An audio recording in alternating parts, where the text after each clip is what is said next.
Hello Internet, I'm the DIY Dude. In today's project we're going to be making Link's Master Sword. So for this project you're going to need a pair of scissors, sandpaper, Sharpie, a box cutter or an X-Acto knife, and a hot glue gun.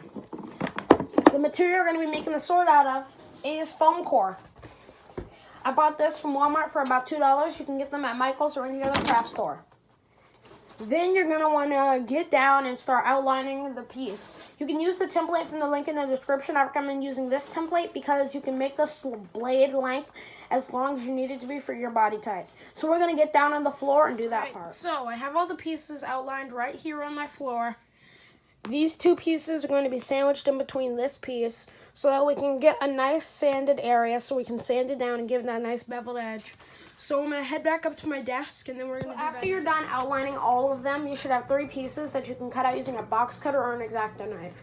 This foam is way cheaper than the stuff I usually get, so it's super easy to cut and you should be able to do it in no time flat. Alright, so I'm just going to cut this. I'm going to do it off camera because you guys know how to cut foam. There's no point in doing that. So I'll be back when I'm done. All the pieces are cut out. Then you're going to want to sand them all down. So what I do is I layer them all in the way that they're going to be hot glued. And you're going to want to take some fine grit sandpaper. I have a whole box of it over here.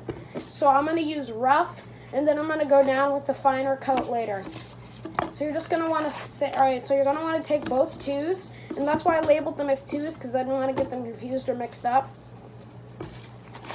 And then you're just going to want to sand it down every nook and cranny to make sure it's smooth and nice and clean so that you can make it look as good as you want. You don't want a jagged sword. You want it to be smooth.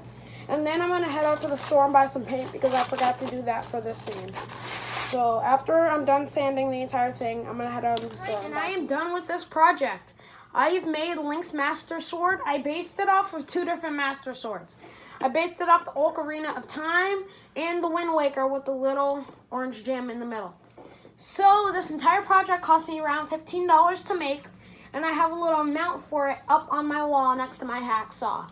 I used acrylic paints to paint it. I went to Michael's to buy these. They both cost about $4, along with a brush with $3, not to mention the foam core boards, which equals about 15 bucks.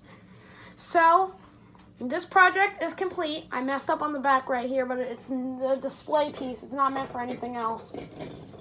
That's why I made it so small with the template I used. So it sits up there on my wall. And I'm the DIY Dude, signing out.